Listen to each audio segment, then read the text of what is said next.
Halo, selamat sore. Em,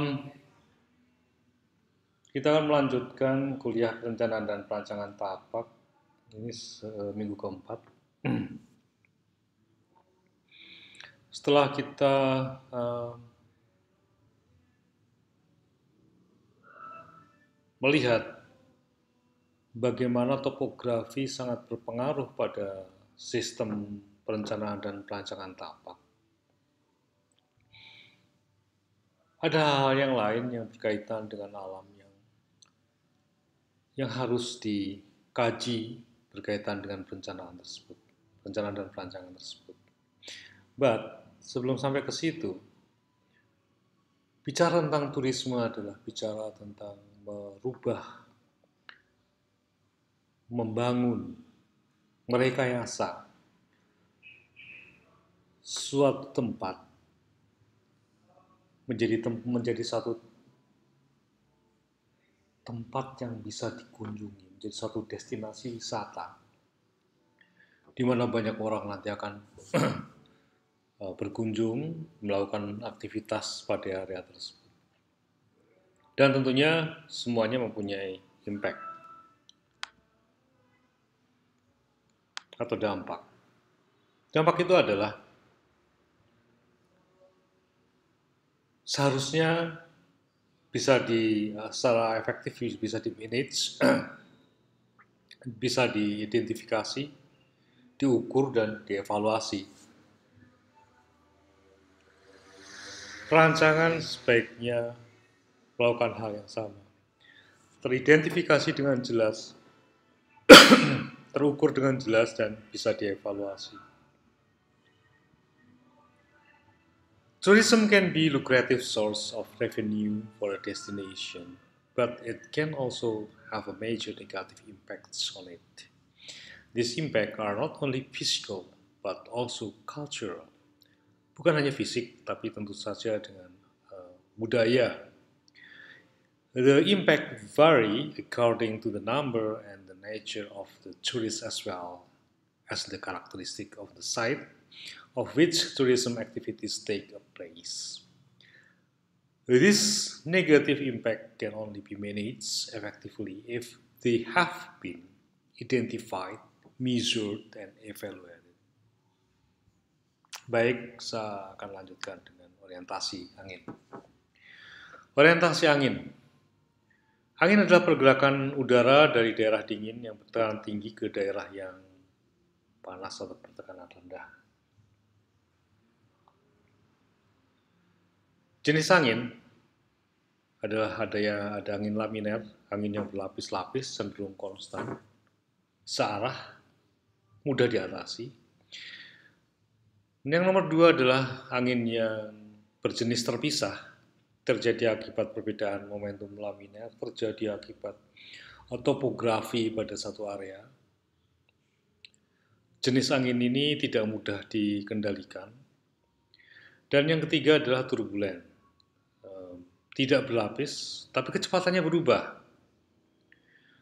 Lebih karena emang area topografiknya sangat bervariatif dan sifatnya sangat tidak mudah untuk dikendalikan. Ini adalah jenis orientasi angin, laminer. Angin bertiup dari tempat yang bertekanan tinggi ke tempat yang lebih rendah.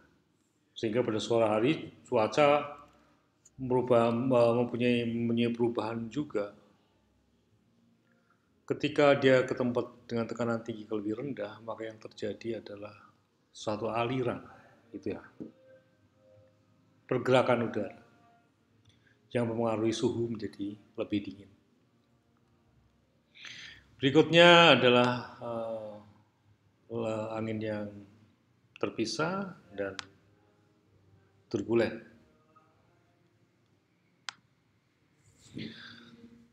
Nah, ketika kita melihat potensi area pada potensi angin pada suatu area, kita harus bisa memecahkan masalah tersebut.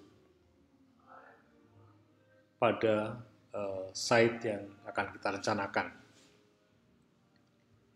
Apabila ada angin dari arah kiri dan itu setiap saat selalu berada di arah kiri, bisa dipastikan angin tersebut adalah angin laminar yang sebenarnya bisa untuk dikendalikan. Sebaiknya ketika itu terjadi adalah membuat barikade untuk memecah angin tersebut, sehingga pada posisi bagian tengah bangunan menjadi lebih hangat.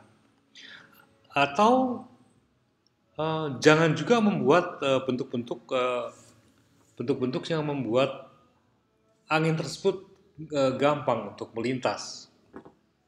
Bentuk-bentuk terowongan angin. Bentuk-bentuk terowongan angin adalah ketika ada dua building, terus di tengahnya ada gang, sehingga memungkinkan angin untuk menerobos ke gang tersebut. Ini dipastikan angin tersebut akan menjadi lebih kencang dan kondisi site tidak akan menjadi nyaman. Yang bisa dilakukan berikutnya adalah mempergunakan angin laminar tersebut sebagai penyejuk alami. Bagaimana penyejuk alami? Iklim tropis di Indonesia, ketika kita membuat bangunan, maka bangunan yang berada di antara langit-langit dan kap rumah itu adalah bangunan yang adalah bidang yang menangkap kalor. Apabila kita bisa merekayasa, membuat lubang-lubang pada bidang antara genting dan plafon, yang terjadi adalah suatu pergerakan udara yang secara terus-menerus tergantikan. Maka yang terjadi pada bagian dalam bangunan akan menjadi lebih dingin karena tidak ada perangkap kalor pada ruang antara kap dan langit-langit. Seperti diperlihatkan pada gambar ini, pada gambar nomor 2 ini. Vegetasi, pohon-pohon juga bisa dimanfaatkan untuk membelokkan arah angin, sehingga tidak langsung menembus bangunan. Seperti terlihat pada gambar-gambar yang berikut. Ini adalah perlindungan perlindungan dengan vegetasi, berikutnya perlindungan dengan bangunan yang tinggi atau struktur yang tinggi. Ini perlindungan dengan bentuk bangunan, berikutnya adalah mempergunakan bentuk atap, menggunakan bentuk lahan untuk melindungi terhadap angin, dan mempergunakan kolam untuk penyejuk. Tapi tentu saja harus ada rekayasa arsitektur untuk membuat bangunan seperti ini. Berikutnya, hujan dan kelembaban. Hujan dan kelembaban sangat berkaitan dengan satu, sistem drainasi tapak, dan yang kedua adalah bentuk dan massa bangunan. Kenapa sistem dan drainasi tapak? Curah hujan di Indonesia itu mempunyai waktu yang cukup lama. Sehingga apabila pada kita mempunyai satu tapak yang akan kita rencanakan, apabila tidak direncanakan dengan baik utilitas berupa drainase yang direncanakan dengan baik, yang terjadi adalah banjir, tidak terdapat buangan yang bagus, terjadi water trap di situ, akan menyebabkan lingkungan yang tidak sehat dan lain sebagainya. Bagaimana dengan selain sistem dan drainase tapak, yaitu mengatasinya dengan bentuk dan massa bangunan. Semisalkan membuatnya dengan model, membuat bangunan dengan model terracering misalkan, atau membuat sesuai dengan kontur apabila tapak kita berkontur. Tetapi apabila kita tidak berkontur, yang dilakukan adalah dengan membuat drainase yang baik. Berikutnya, vegetasi dan estetika. Manfaat vegetasi, yang dimaksud dengan vegetasi adalah tanaman dan segala macam tumbuhan yang hidup pada lokasi di area perencanaan kita. Manfaatnya adalah satu untuk estetika, yang kedua yaitu mengurangi kebisingan, yang ketiga adalah mencegah erosi, yang keempat menyerap air hujan, memperbaiki iklim mikroklima, dan nomor 6 adalah mengaitkan bangunan dengan tapak. Kita akan bahas satu persatu. Estetika, banyak sekali ilmu yang berkaitan dengan landscape, di mana mempergunakan vegetasi sebagai elemen arsitektur. Orang biasa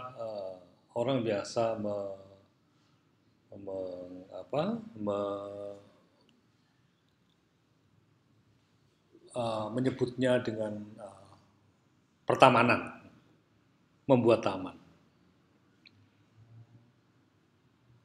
Dengan perencanaan yang baik, maka tanaman bisa menjadi satu elemen estetik yang sangat menarik. Katakanlah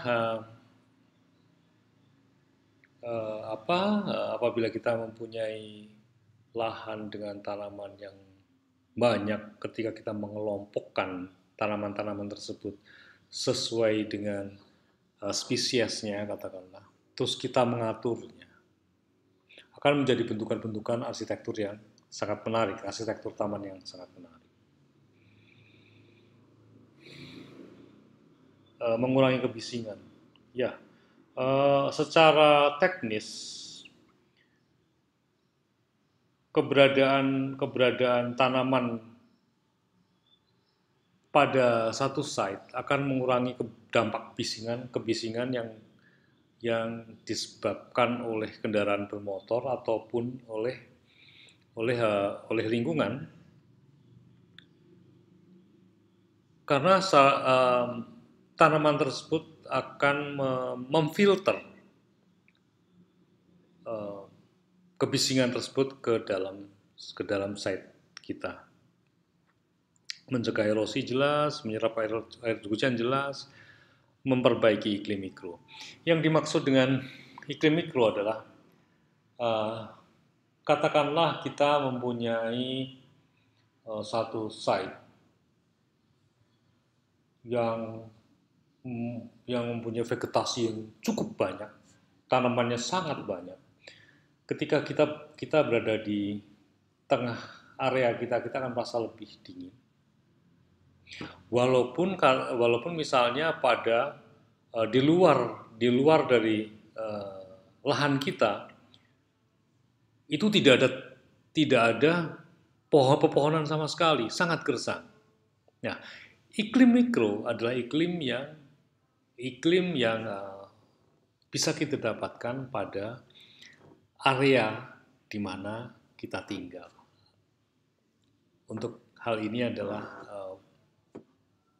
lahan di mana kita akan rencanakan.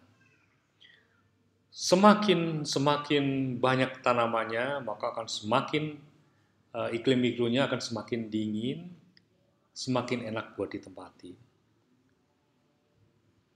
Apabila kita bicara tentang yang lebih besar, misalnya Salatiga.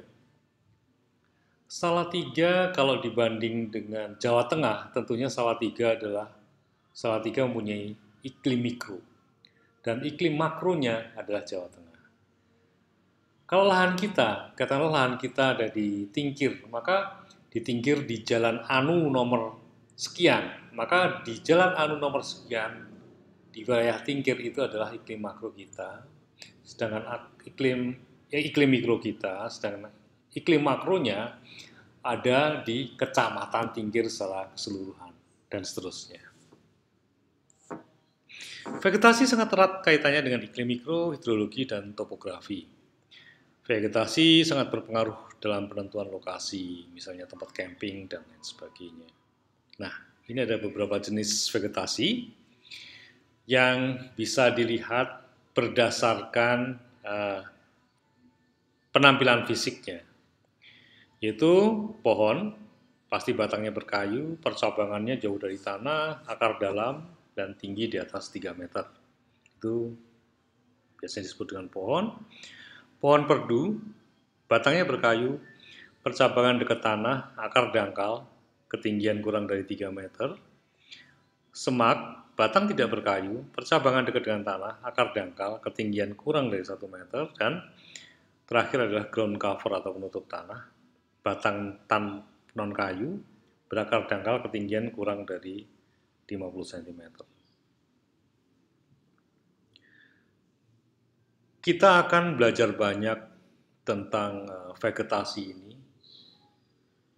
pada tugas-tugas kita mendatang, di mana kita harus mengenali masing-masing mengenali jenis-jenis vegetasi pada lingkungan yang akan kita rencanakan.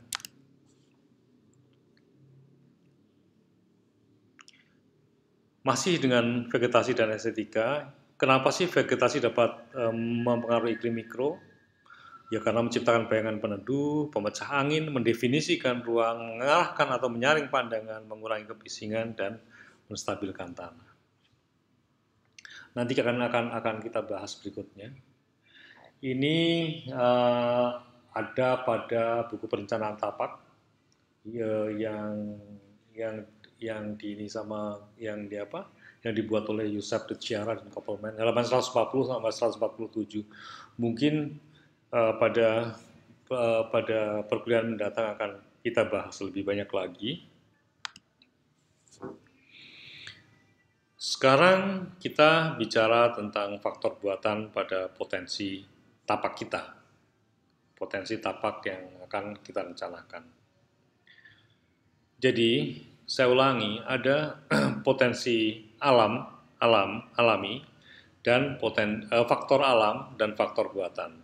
Faktor alam diantaranya ada topografi, ada angin, ada hidrologi, ada air, ada matahari, sedangkan faktor-faktor buatannya adalah sebagai berikut.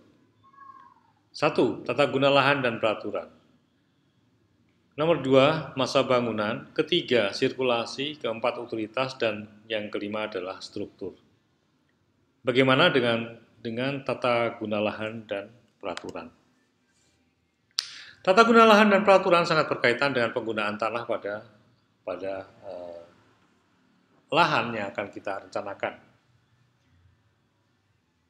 Penggunaan tanah selalu mempunyai aturan-aturan karena berkaitan dengan pengembangan satu kota. Dan setiap kota mempunyai kajian aturan yang berkaitan dengan peruntukan lahan tersebut. Aturan yang berkaitan dengan guna lahan tersebut adalah nomor 1 adalah RTRW, Rencana Tata Ruang dan Wilayah. Jadi kalau kita akan membeli tanah untuk yang dipakai untuk perencanaan, yang harus dilihat adalah hal yang kita harus cari pertama kali adalah menanyakan kepada dinas yang berkaitan dengan perencanaan kota. Kita akan tanya tentang RTRW-nya, Rencana Tata Ruang dan Wilayahnya. Tanah tersebut diperuntukkan untuk apa? Apakah tanah tersebut bisa dibangun bangunan? Atau tanah tersebut hanya bisa dipakai buat sawah dan lain-lain? Aturan tersebut ada. Yang satu adalah RTRW. Yang kedua, ternyata tanah tersebut bisa diperuntukkan untuk pembangunan, untuk bangunan. Maka harus ditanyakan juga tentang KDB. Berapa KDB, koefisien dasar bangunan, pada area tersebut? Nah, pada lokasi lahan tersebut. Biasanya pihak pemerintah daerah juga menyediakan informasi ini. seperti yang kita pernah bahas di minggu pertama tentang koefisien dasar bangunan. Yang ketiga adalah koefisien lantai bangunan, adalah berapa maksimal lantai yang boleh kita bangun, yang boleh kita dirikan. Dan nomor 4 adalah GSB atau garis sempadan jalan, batas dinding terluar bangunan yang kita dirikan. Maka sebelum memutuskan memulai perencanaan tapak, hal di atas sangat wajib untuk diperhatikan. Berikutnya masa bangunan.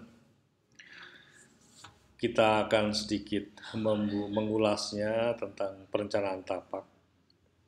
Perencanaan tapak adalah seni menata lingkungan buatan manusia dan lingkungan alamiah guna menunjang kegiatan manusia. Lingkungan buatan, dan lingkungan alamiah. Pengkajian perencanaan tapak atau site planning sering tersusun dalam dua komponen yang berhubungan, yaitu faktor lingkungan alam dan faktor lingkungan buatan manusia. Hanya ada dua, yaitu faktor alam dan faktor buatan manusia. Bentuk dan tatanan massa bangunan menyangkut aspek-aspek bentuk fisik bangunan. Tujuannya adalah agar tercapai bentuk massa yang seimbang, proporsional, harmonis, berskala manusia, dengan menghasilkan tatanan massa yang membentuk ruang luar untuk aktivitas luar atau open space, pedestrian, dan lain sebagainya, dengan memperhatikan kontekstual bangunan di sekelilingnya. Bentuk fisik yang terjadi diakibatkan oleh setting atau rona spesifik yang meliputi ketinggian, pemunduran, penutupan. Selanjutnya lebih luas menyangkut juga penampilan dan konfigurasi bangunan, yaitu di samping ketinggian, juga meliputi warna, material, tekstur, fasad, skala, dan gaya dari Sirvani. Ini adalah bentuk-bentuk massa bangunan, seperti kita lihat. Komposisi ini pada tampak atas pada bangunan ini adalah tugasnya kalian, seperti tugas kalian pada minggu pertama dulu.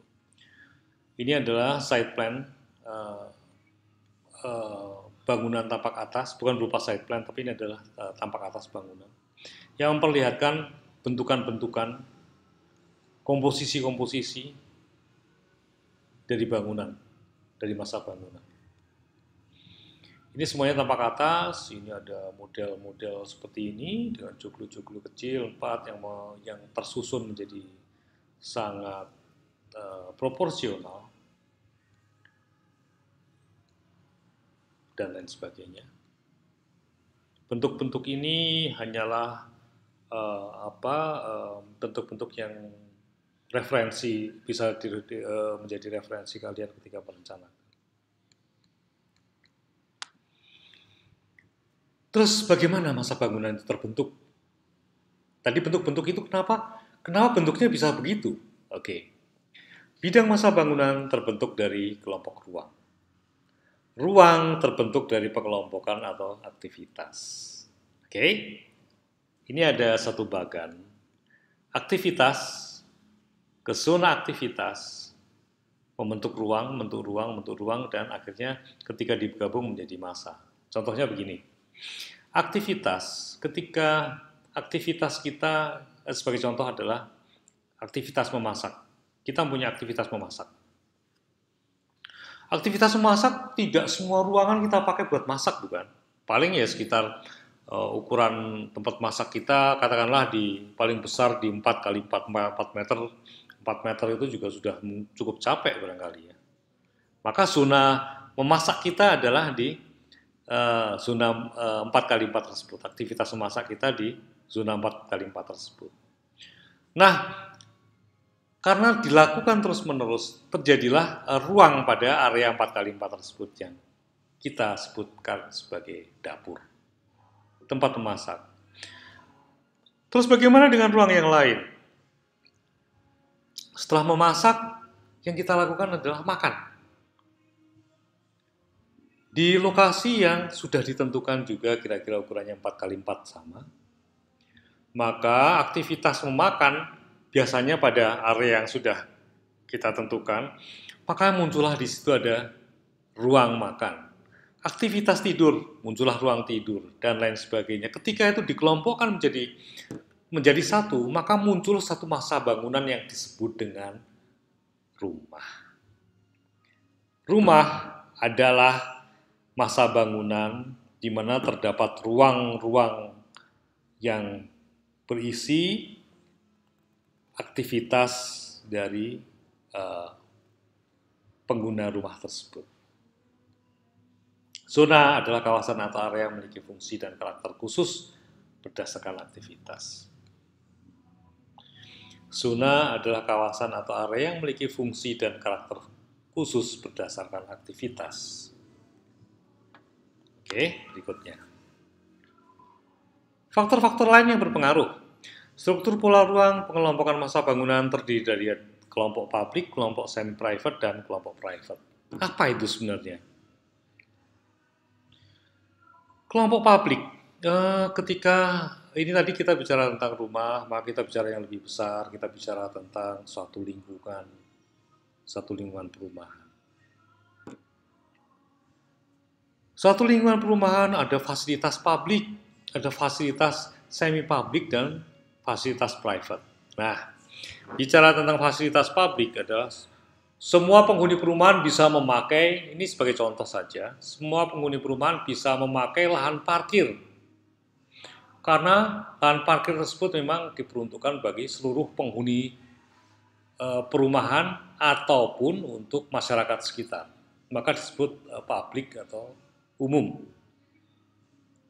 Berikutnya adalah semi-private.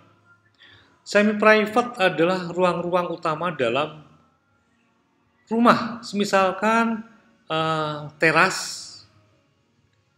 terus ada gazebo di dalam rumahnya kita, itu adalah tempat semi-private.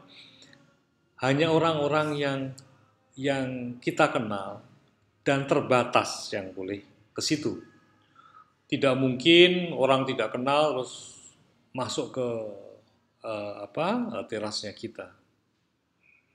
Maka area tersebut kita kelompokkan menjadi area semi-private.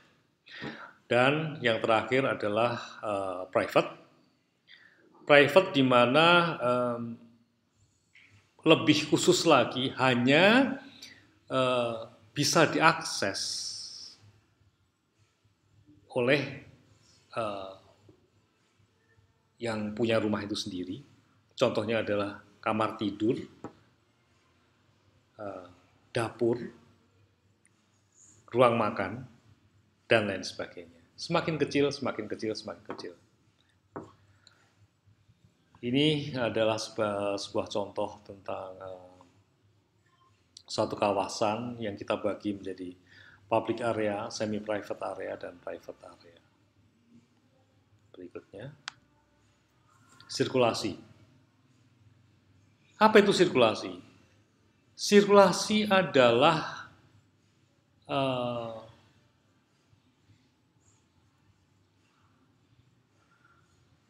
cara kita sampai pada arah tujuan kita. Misalnya pergerakan berorientasi pada tujuan.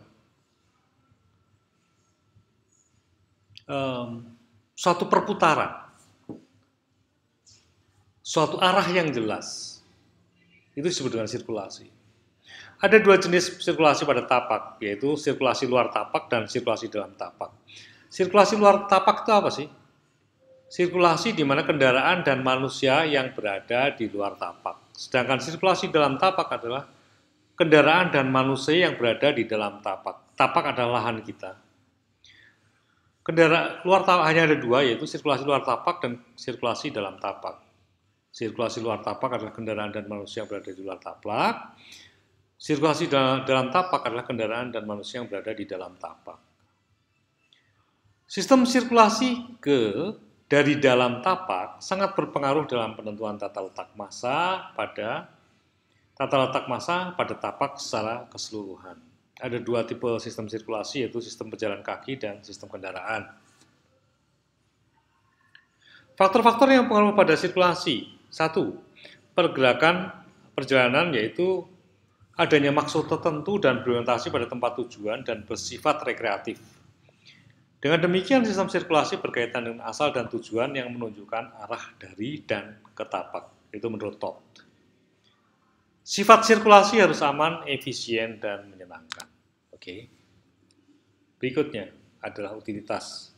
Nanti kita akan bahas dengan contoh-contoh bagaimana sirkulasi tersebut dan bagaimana utilitas pada satu kawasan.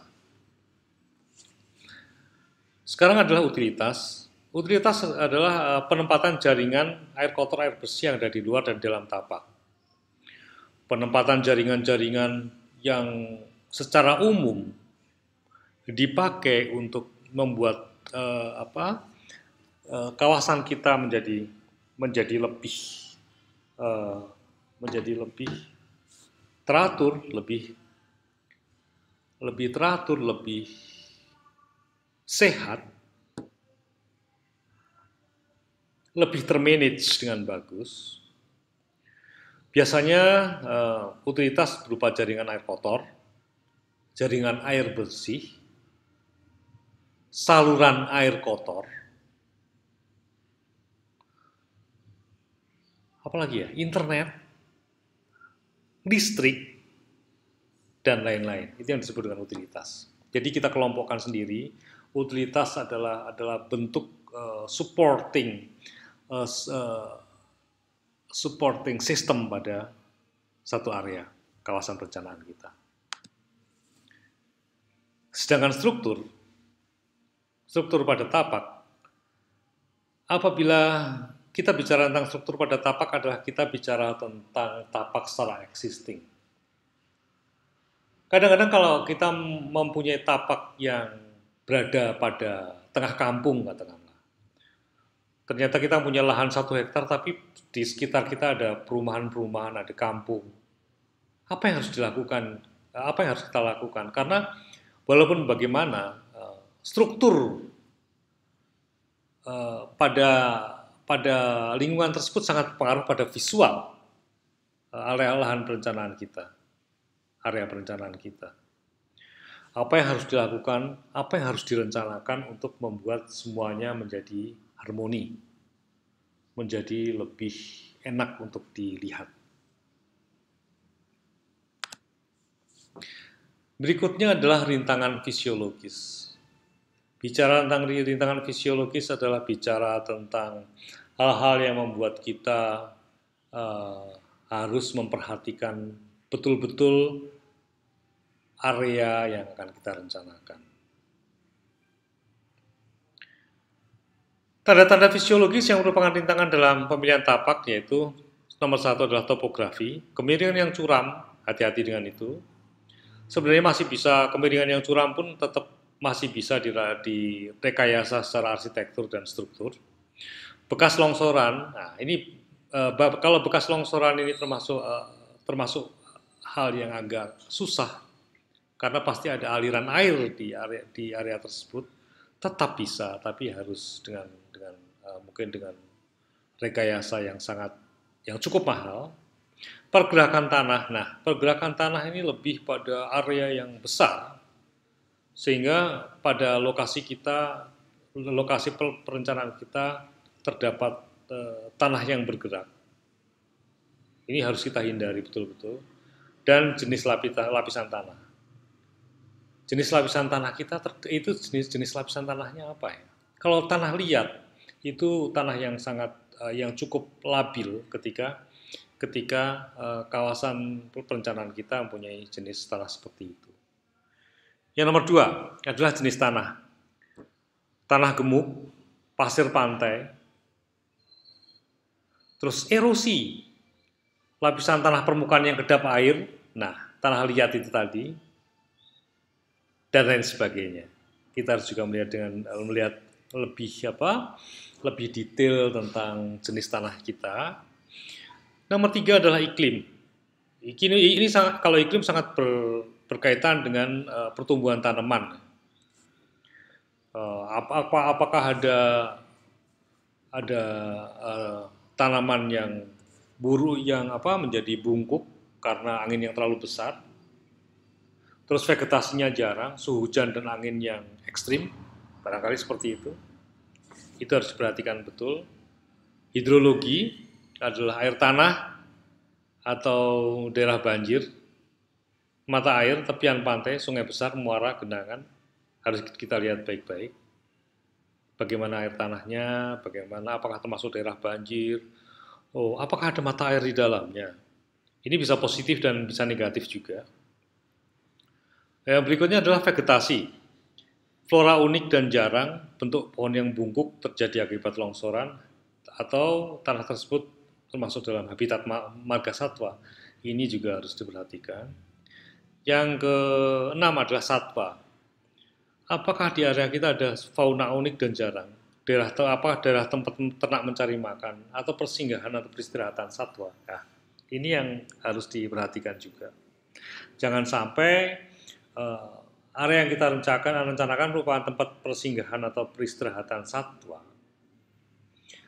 Sehingga apabila kita bangun secara gradual, kita akan bangun area tersebut akan membuat satwa tersebut menjadi punah karena tidak bisa mendapatkan air dan lain sebagainya. Kita akan membuat pengamatan. Ini ada satu perencanaan yang dibuat oleh arsitek yang dengan cantik membuat rintangan visual menjadi daya tarik pada area tersebut. Kita akan lihat. Ini ada contohnya adalah Discovery Shopping Mall. Jadi wilayah ini tidak utuh merupakan wilayah yang datar. Tapi arsitek kita akan stop di sini. Dan ini adalah wilayah perumahan. Ini adalah wilayah perumahan yang dijadikan oleh arsitek yang membuat mall ini menjadi satu kesatuan yang cukup menarik.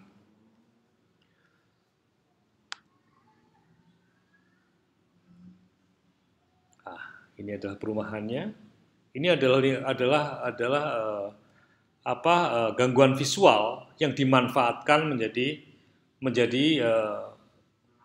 lingkungan yang terpadu yang dengan bagus. Sedangkan ini adalah topografi kawasan.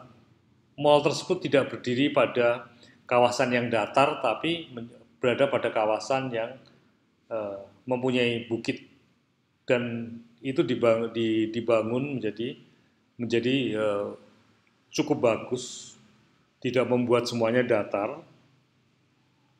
Berikutnya, ini pengamatan pertama.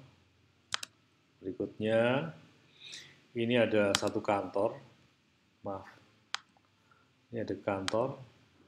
Ini dengan konsep yang cukup bagus juga. Bagaimana pohon-pohon ditata untuk membuat bangunan tersebut lebih tahan dari angin, karena wilayahnya adalah wilayah angin. Nah, di bagian belakang pada bangunan ini ditata pohon yang dengan cukup rapat. Pohon tersebut dimaksudkan untuk menjadi barikade,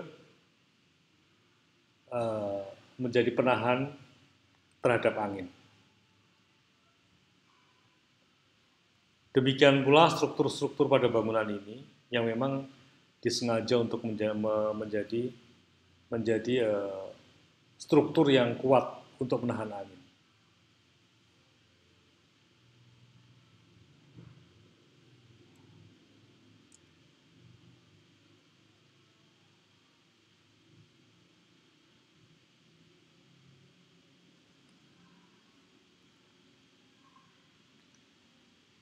Ini kita melihat satu masa bangunan yang dibentuk berdasarkan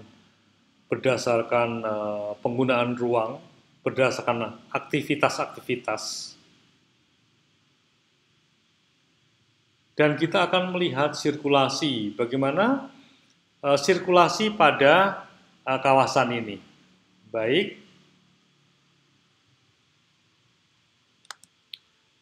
Oke.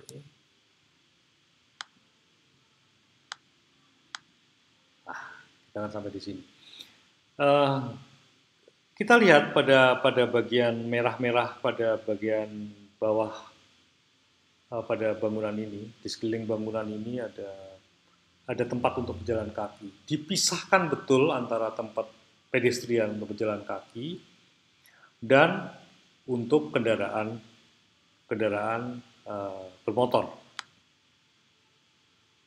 Ini dipisahkan, terpisah antara tempat pejalan kaki dan kendaraan bermotor, dan memakai pengaman pada bagian tengah berupa boulevard.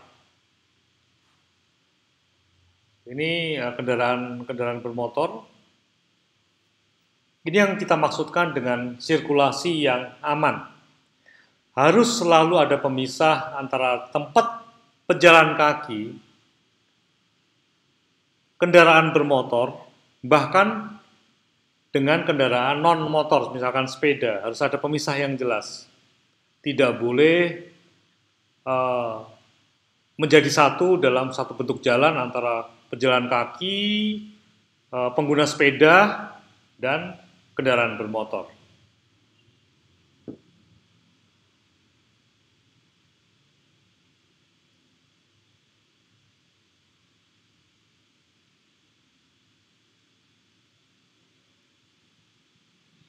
Ini adalah bentukan-bentukan massa bangunan yang menarik.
Berikutnya adalah tugas lapangan yang kemarin sudah saya berikan. Bahan bacaannya tetap dengan perencanaan tapak, sejarah, dan komplement. Yang kedua adalah arsitek data. Mayford akan segera saya kirimkan nanti. Tugasnya telah kalian terima dan saya mohon untuk dikerjakan dengan baik, untuk dipresentasikan dan dengan baik pada minggu ke-5 pertemuan kita. Selamat sore semuanya.